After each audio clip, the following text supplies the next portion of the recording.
प्राचीन इतिहास चैनल में आप सभी का स्वागत है। अष्टावक्र गीता के चौथे अध्याय में योगी संसार से अपरिचित रहता है। राजा जनक अष्टावक्र द्वारा किए गए प्रश्नों का उत्तर देते हैं, जिससे उनको हुए आत्मज्ञान की पुष्टि होती है। जनक कहते हैं, हंत भोग विलास के साथ खेलते हुए आत्मज्ञानी धीर पुरुष की बराबरी संसार को सिर पर ढोने वाले मूढ़ पुरुषों के साथ कैसे की जा सकती है। तीसरे प्रकरण में पूछे गए प्रश्नों का उत्तर जनक इस चौथे प्रकरण में सारंभित रूप से 6 ही सूत्र में देते हैं। वे कहते हैं कि ज्ञानी और अज्ञानी द्वारा किए गए कर्मों में अंतर होता है। अज्ञानी में अहंकार होता है, वह सभी कर्म अहंकार वश अपने को कर्ता मानकर करता है, इसलिए वह कर्म फल का भोगता होता है। ज्ञानी में अहंकार नहीं होता, जिससे वह कर्तापन से मुक्त हो जाता है। इसी कारण उसके द्वारा किए गए कर्म स्वाभाविक एवं विवेकपूर्ण होते हैं, जिससे वह कर्म फल का भोगता नहीं होता। वह सभी कर्म ईश्वरीय कर्म समझकर करते हैं। अज्ञानी सारे कर्म अहंकार वश अथवा वासना एवं भोग की अभिलाषा से करता है, जिससे वह कर्म फल का भोक्ता बनता है। आत्मज्ञानी इनका साक्षी हो जाता है। जो कुछ ईश्वर ने दिया है उसके भोगने में पाप नहीं है, बल्कि उसका तिरस्कार करना है। उसको अहंकार वश त्याग देना ही पाप ही है, ईश्वरीय नियम के विपरीत है। ज्ञानी कर्मों को स्वाभाविक रूप से करता है, उसकी फल कांक्षा नहीं होती। वह निष्काम कर्म योगी हो जाता है। कर्म के प्रति उसका राग द्वेष अहंकार आदि नहीं होता है। मानसिक तनाव नहीं होता है। ऐसी कर्म की कुशलता को वह प्राप्त कर लेता है। जबकि अज्ञानी के कर्म अहंकार वश किए जाते हैं। कर्तापन मौजूद रहता है, ईर्ष्या द्वेष रहता है, मानसिक तनाव रहता है। वह कर्म करके ऐसा अनुभव करता है कि यह सब कुछ मैं ही कर रहा हूँ। मैं नहीं होता है तो यह कार्य नहीं होता। सारा चौपट हो जाता। वह सारी दुनिया का बोझ अपने सिर पर लेकर चलता है कि सारी दुनिया मेरे ही चलाने से चल रही है। इसके विपरीत ज्ञानी यह समझाता है कि दुनिया को ईश्वर चला रहा है। सारी सृष्टि अपने विशिष्ट नियमों से चल रही है, मैं निमित्त मात्र हूँ। ऐसे ज्ञानी में अहंकार नहीं होता। ऐसी तथ्य को प्रकट करते हुए जनक कहते हैं कि ज्ञानी के कार्यों की तुलना मूढ़ पुरुष के कार्यों के साथ कैसे की जा सकती है। दोनों ही दृष्टि में बड़ा अंतर है। मेवाड़ रियासत में एक ज्ञानी संत हुए हैं, चतुर सिंह जी। उन्होंने इसी तथ्य को एक मेवाड़ी भाषा के दोहे में प्रकट किया है। रहंट भी फिरता है और गन्ना पेरने की चरखी भी फिरती है, किंतु दोनों के फिरने में बड़ा अंतर है। एक तो बाढ़ को यानी गन्ने को हरा करता है और दूसरा गन्ने को पेर कर छूतों का ढेर लगा देता है। ज्ञानी और अज्ञानी के कर्मों में यही अंतर है। ज्ञानी मृत्यु के समय भी हंसता है, मूढ़ जिंदा रहते भी रोता है। ज्ञानी के पास सब कुछ नहीं होते हुए भी वह आनंदित रहता है। अज्ञानी के पास सब कुछ होते हुए भी वह दुखी चिंतित रहता है। ज्ञानी कर्म को भी खेल समझता है, अज्ञानी खेल को भी कर्म समझता है। ज्ञानी संसार को भी नाटकवत सौपनवत समझता है, किंतु अज्ञानी नाटक एवं सौपन को भी वास्तविक समझता है। ज्ञानी व अज्ञानी के कर्मों में समानता होते हुए भी दृष्टि में बड़ा अंतर होता है। जनक इसी अनुभूति का वर्णन कर रहे हैं। जिस पद की इच्छा करते हुए इंद्रादि संपूर्ण देवता दिन हो रहे हैं, उस पर स्थित हुआ भी योगी हर्ष को प्राप्त नहीं होता। यही आश्चर्य है। इस सूत्र में राजा जनक कहते हैं कि ज्ञानी और अज्ञानी दोनों कर्म तो करते हैं, किंतु अज्ञानी उन कर्मों के फल की आकांक्षा करता है, जिससे वह लाभ हानि सुख दुख हर्ष विषाद आदि से प्रभावित होता है। इसका मुख्य कारण उसकी इच्छाएं एवं अपेक्षाएं हैं। अज्ञानी कर्म आरंभ करने से पहले ही उसके फल की अपेक्षाएं निश्चित कर लेता है। किस कार्य से इतना लाभ होगा, इतना आनंद मिलेगा, इसी लाभ के आधार पर वह अपने जीवन की आगे की सारी योजनाएं भी बना लेता है कि इससे मकान बनाऊंगा, कार खरीदाऊंगा, बच्चों की अच्छी पढ़ाई की व्यवस्था करूंगा आदि। जब उसकी अपेक्षाएं पूरी नहीं होती तो शेख चिल्ली की योजनाओं की भांति उसके कल्पना के महल ढह जाते हैं, जिससे वह बड़ा दुखी हो जाता है। यह दुख पदार्थों से नहीं, अपेक्षाओं के कारण होता है। जनक कहते हैं कि इन इच्छाओं के कारण ही इंद्र भी दीन दुखी हो रहा है। उसको भी खतरा है कि कोई मेरा सिंहासन छीन न ले। किसी ने कठोर तपस्या की कि इंद्र का आसन डोलने लगता है, फिर उसे बचाने के लिए वह षड्यंत्र आरंभ कर देता है। इसी भोग की इच्छा के कारण ही सभी देवता दीन हो रहे हैं। कभी इंद्र के पास, कभी विष्णु के पास, कभी शिव को प्रसन्न करने पहुंच जाते हैं, गिड़गिड़ाते हुए कि हमारा संकट दूर करो।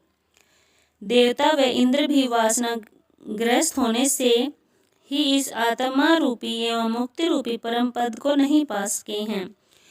वे इसको पाने की इच्छा के कारण बड़े दीन हो रहे हैं, किंतु जो योगी ऐसे महत्वपूर्ण पद को पाकर भी हर्ष को प्राप्त नहीं होता, यही आश्चर्य है। यानी मैं उस पद को प्राप्त करके भी हर्षित नहीं हूँ, क्योंकि द्वंद्व से ही पार हो गया हूँ। द्वंद्वातीत स्थिति ही मुक्ति है। मैं अब प्राप्त और अप्राप्त में संभाव से स्थित हूँ। मैं नित्य एवं शाश्वत आत्म पद पर स्थित हूँ। दीन वह नहीं है जिसके पास कुछ नहीं है, बल्कि वह है जो निरंतर अधिक की इच्छा करता है। इच्छाएं मात्र दीनता का कारण है। उस पद को जानने वाले के अंतःकरण को स्पर्श वैसे ही पुण्य और पाप के साथ नहीं होता, जैसे आकाश का संबंध भासता हुआ भी धुएं के साथ नहीं होता। अंतःकरण का दोहरा कार्य है।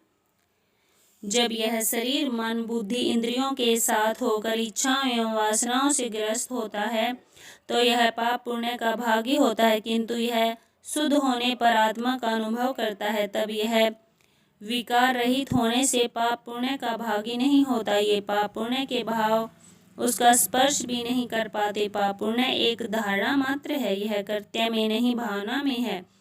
यह शरीर कर्त्य नहीं, मानसिक है, जिसका प्रभाव अहंकार के कारण होता है। जब चित्त वृत्ति अहंकार रहित हो जाती है, तब अंतःकरण शुद्ध हो जाता है। आत्मा ज्ञानी का अहंकार खो जाता है, कर्तापन ही खो जाता है। फिर पाप पुण्य का प्रभाव किस पर हो सकता है? कर्तापन ही पाप पुण्य का कारण है। इसलिए जनक कहते हैं कि उस आत्म पद को जानने वाले के अंतःकरण का स्पर्श अब ये पाप पुण्य नहीं कर सकते। जैसे आकाश का धुएं के साथ कोई संबंध नहीं होता। आकाश धुएं से अपरिचित ही रहता है, यद्यपि दिखाई ऐसा देता है कि इस धुएं से सारा आकाश गंदा हो गया है। ऐसे ही लोग चाहे यह समझे कि ज्ञानी भी संसारी जैसे ही कार्य कर रहा है, अतः वह ज्ञानी नहीं, भोगी ही है, पाखंड कर रहा है, दुनिया को धोखा देने के लिए ज्ञानी बन बैठा है।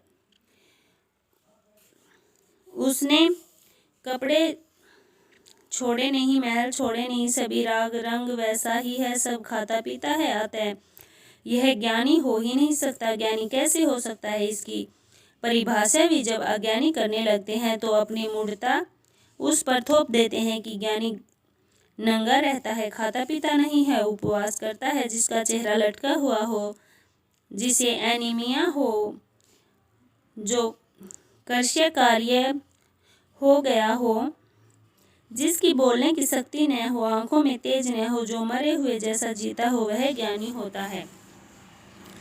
यदि किसी बंदर को परमात्मा की आकृति बनाने को कहा जाए तो वह उसकी आकृति बंदर जैसी ही बनाएगा, वह मनुष्य जैसी क्यों बनाएगा? जनक को ज्ञान प्राप्त हुआ, इसलिए वे इसकी सही व्याख्या दे पा रहे हैं। इस कारण को भी अष्टावक्र जैसा ज्ञानी गुरु ही समझ सकता है। ज्ञानी इसे समझ ही नहीं पाएगा कि जो घटा है वह वास्तविक है अथवा भ्रांति ही है। जिस महात्मा ने इस संपूर्ण जगत को आत्मा की तरह जान लिया है, उस ज्ञानी को अपनी इच्छा के अनुसार व्यवहार करने से कौन रोक सकता है? जो अपने को आत्मा से भिन्न मानकर मन एवं अहंकार वश जो कर्म करता है, वही कर्म उसे पाप पुण्य का फल देते हैं, तथा उन कर्मों के फल का भोक्ता भी वही मन और अहंकार होता है। किंतु जो इनसे पार चैतन्य आत्मा में स्थिर हो गया है, जिसने इस संपूर्ण जगत को आत्मा की तरह जान लिया है, तो फिर न कर्म करने वाला बचता है, न उसका फल भोगने वाला, क्योंकि आत्मा न करता है न भोगता है। जो मन और अहंकार करता भोगता है वह जा चुका, अब उसका अस्तित्व ही नहीं है, इसलिए पाप पुण्य होता ही नहीं। जनक यही बात कह रहे हैं कि जिस आत्मा ने इस संपूर्ण जगत को आत्मा की तरह जान लिया, उस ज्ञानी को अपनी इच्छा के अनुसार व्यवहार करने से कौन रोक सकता है।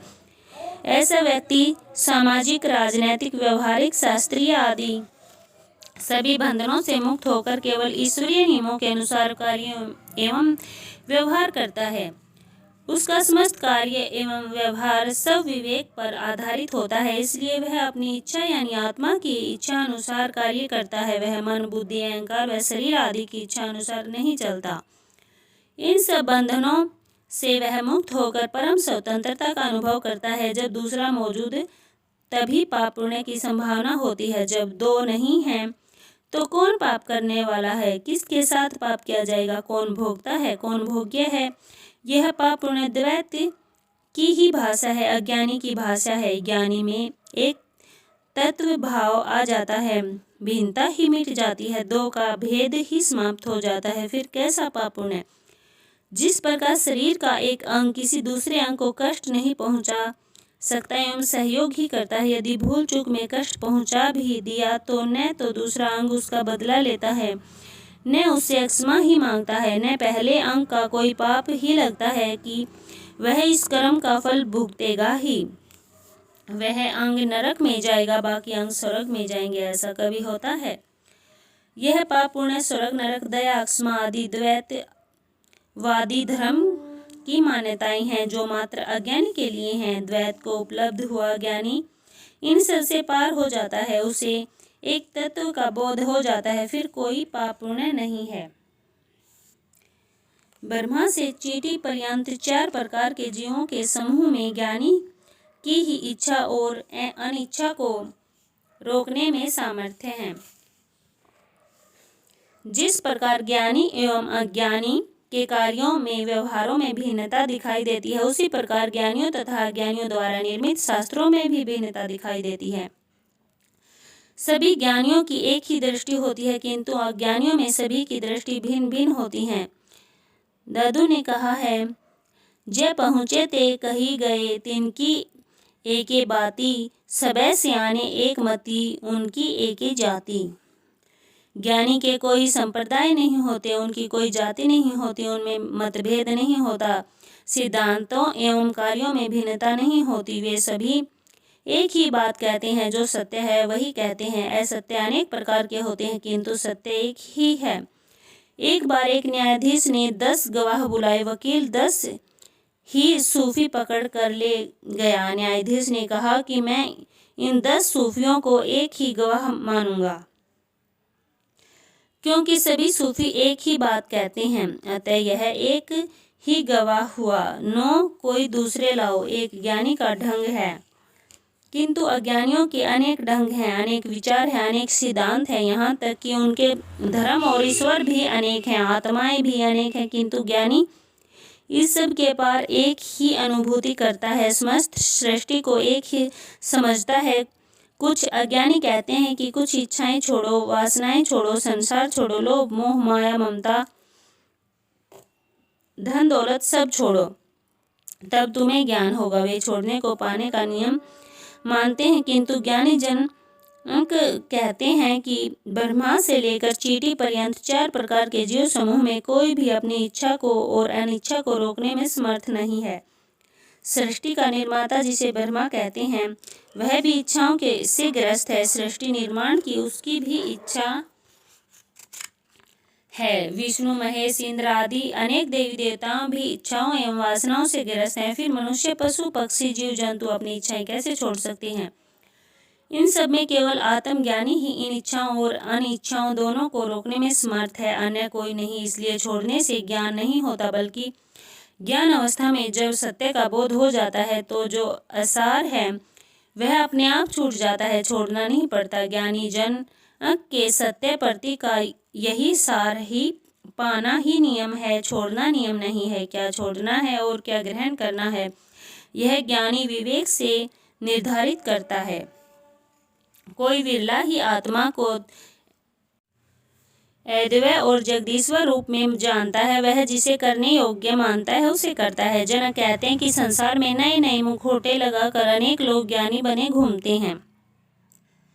कोई नंग धड़ंग, कोई चिमटा लिए, कोई त्रिशूल लिए, कोई खप्पर व खोपड़ी लिए, कोई तिलक छपाए लगे, कोई धुनी रमाते, कोई पंच नागिन तप करते हैं, कोई घंटा घड़ियाल बजाते, न जाने किस किस भेष में रूपों में देखे जा सकते हैं। फिर कोई द्वैतवादी, कोई अद्वैतवादी, कोई निरंकारी, कोई सनातनी, कोई कबीर पंथी, कोई नानक पंथी, कोई शैव, कोई वैष्णव आदि। किंतु इनमें विरला ही कोई आत्मा का अद्वैत जानता है कि आत्मा एक ही है एवं यह संपूर्ण सृष्टि उसी का फैलाव है। वही आत्मा जगदीश्वर, उसी से सृष्टि है। सृष्टि व आत्मा तथा ईश्वर भिन्न नहीं है, सृष्टि एवं सृष्टा भिन्न नहीं है। ऐसा कोई विरला ही जानता है एवं उसे जानने वाला ही ज्ञानी है। ऐसा ज्ञानी जिसे करने योग्य मानता है वही करता है, किसी दूसरे के अधीन होकर नहीं करता। उसे किसी का भय भी नहीं है, क्योंकि वह मन एवं अहंकार से ऊपर उठ चुका है। भय मात्र द्वैत के कारण होता है, द्वैत में भय होता ही नहीं। राजा जनक ने अपने पूछे गए प्रश्नों का उत्तर सार संक्षेप में रख दिया। तो यह था अष्टावक्र का चौथा अध्याय। तो ऐसे अच्छी कहानियों के लिए हमारे चैनल को लाइक, शेयर और सब्सक्राइब जरूर करें। धन्यवाद।